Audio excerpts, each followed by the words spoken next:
morning, ma'am. Ang ako ang nasabtan sa tanan nga discussion is the mathematic teaching approach natay gitawag diri nga discovery approach o practical work approach, integrative approach, problem solving, cooperative learning, brainstorming, and questioning. So kini siya nagakuan sa isa ka bata nga iyahaning i-apply, and then para naa siya new ideas o napod siya sulod sa iyahang utok.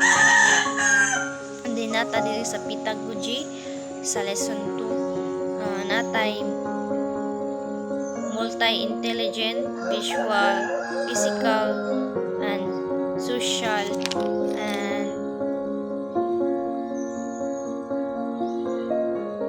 ga-motivate as positive attitude sa isa ka bata o ma-achieve niya ang isa ka lesson through hands-on learning kung ang